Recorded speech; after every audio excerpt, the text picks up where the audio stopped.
Good afternoon. Welcome to all of you in Study 6-7 YouTube channel. हम पढ़ रहे हैं बायोलॉजी में लास्ट वीडियो में हमने पढ़ा था वेजिटेटिव प्रोपेगेशन।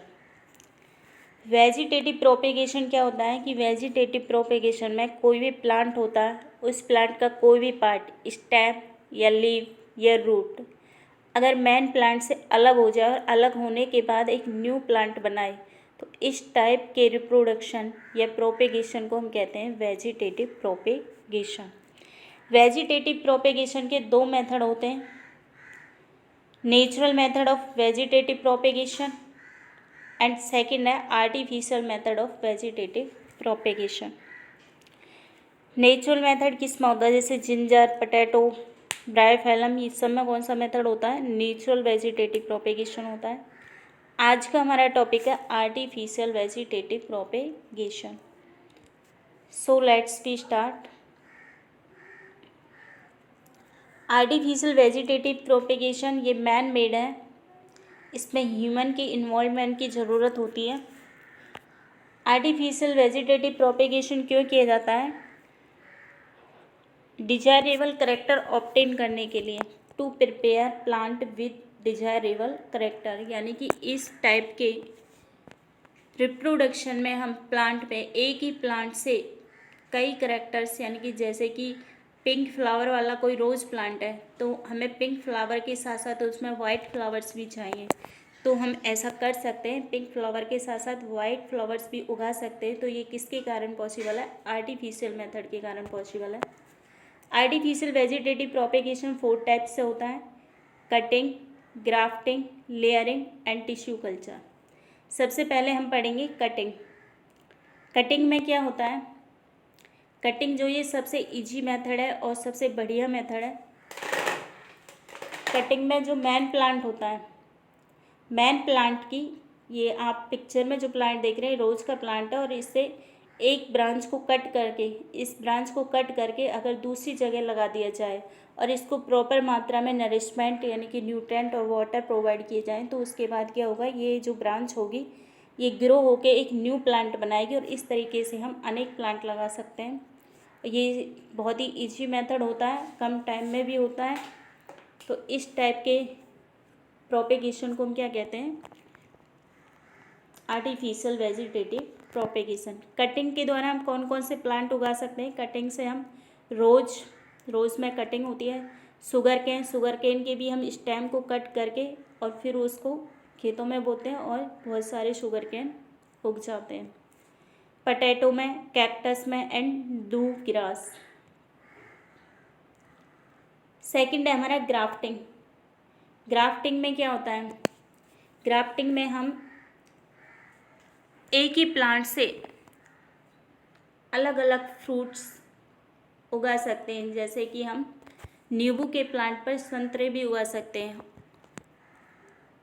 लेकिन हम इसमें वही प्लांट के फल उगा सकते हैं जिनकी फैमिली सेम होती है, यानी कि इनमें जो है ग्राफ्टिंग के लिए सेम फैमिली के पौधे होने चाहिए, अलग अलग फैमिली के पौधे नहीं हों।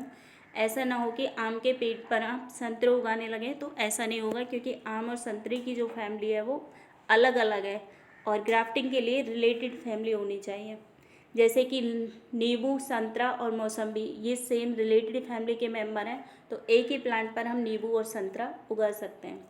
ये कैसे पॉसिबल है, इसमें हम दो अलग अलग प्लांट के स्टेम लेते हैं। हमारा ये एक स्टेम है, इस स्टेम पर हम ग्राफ्टिंग कर रहे हैं, इसको हम क्या बोलेंगे, स्टॉक।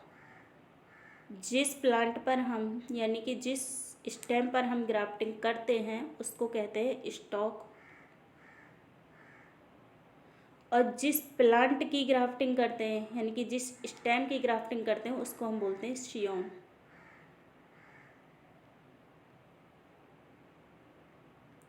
तो इसमें दो स्टेम होते हैं, जिस पर ग्राफ्टिंग की जाती है उसको स्टॉक कहते हैं, और जिसकी ग्राफ्टिंग की जाती है उसको शियोन कहते हैं। यानी कि इसका ये जो स्टॉक है, स्टॉक मानो कि हमने नींबू के प्लांट का लिया और शियोन हमने संतरे के प्लांट का लिया, तो उसके बाद हम इनको ग्राफ्ट कर देते हैं। ग्राफ्ट करने के बाद इनको रैपिंग कर देते हैं, बाइंडिंग कर देते हैं। इसकी बाइंडिंग करने के बाद इसको वैक्स स्ट्रिप से भी बैंड कर देते हैं, और कुछ दिन के बाद क्या होता है कि आप देखोगे कि एक ही प्लांट पर 2 अलग अलग तरीके के फ्रूट्स लगते हैं। नीचे वाला प्लांट हमने नींबू का लिया था, तो नीचे नींबू के फ्रूट्स लगते हैं और ऊपर संतरे के फ्रूट्स लगते हैं। तो इस टाइप की जो आर्टिफिशियल वेजिटेटिव प्रोपेगेशन है, इससे हम 2 अलग अलग कैरेक्टर्स के प्लांट, एक ही प्लांट में 2 अलग अलग कैरेक्टर ऑब्टेन कर सकते हैं। थर्ड है हमारा लेयरिंग।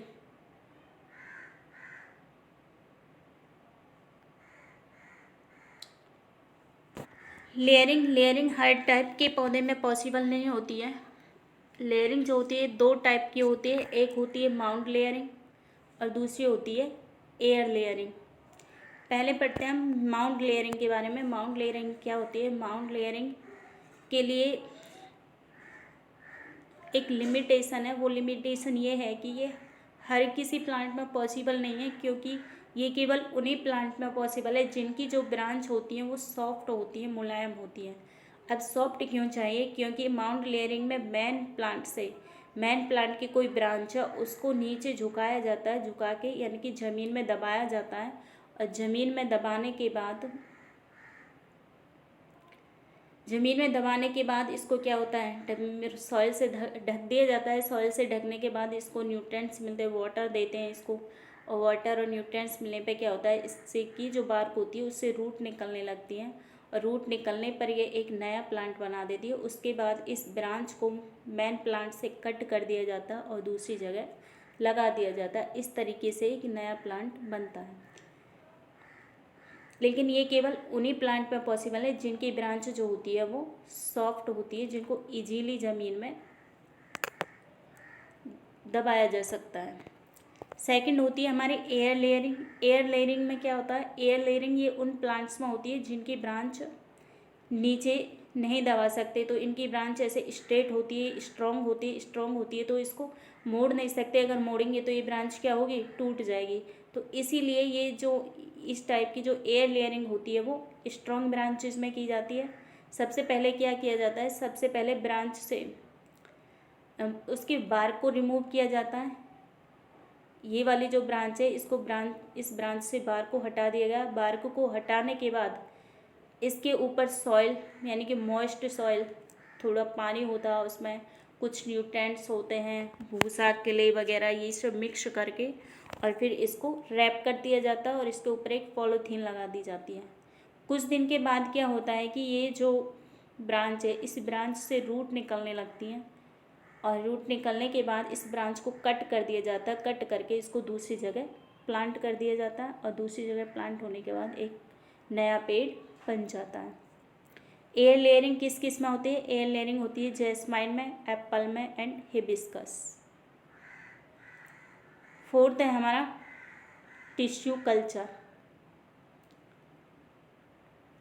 टिश्यू कल्चर में क्या होता है, कोई भी प्लांट है उस प्लांट के कुछ टिश्यूज लिए जाते हैं, उसकी बार्क को रिमूव कर दिया जाता है। बार्क रिमूव करने के बाद उस प्लांट की कुछ सेल्स होती हैं, उस सेल्स को एक पेट्री प्लेट में लिया जाता है। ये जो पेट्री प्लेट है, इस पेट्री प्लेट में प्रॉपर क्वांटिटी में न्यूट्रिएंट्स होते हैं, ऑक्सीजन हार्मोन होता है जो इसकी ग्रोथ के लिए अवेलेबल होता है।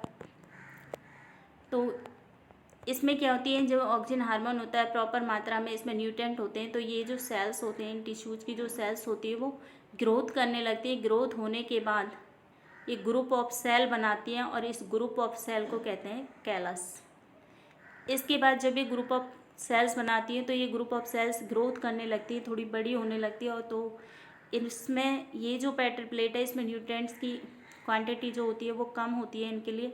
तो इसके बाद इनको दूसरी न्यू पेट्री प्लेट में ट्रांसफ़र कर दिया जाता है, और फिर यहाँ पर ये और ग्रोथ होने लगती है, थोड़ी और बड़ी होती है, और बड़ी होने पर फिर इनको अलग अलग जगह प्लांट कर दिया जाता है। टिश्यू कल्चर को माइक्रो प्रोपेगेशन भी कहते हैं। हमारा artificial vegetative propagation complete. Video अच्छा लगे तो लाइक करना, शेयर करना और चैनल को सब्सक्राइब करें। Thank you for watching.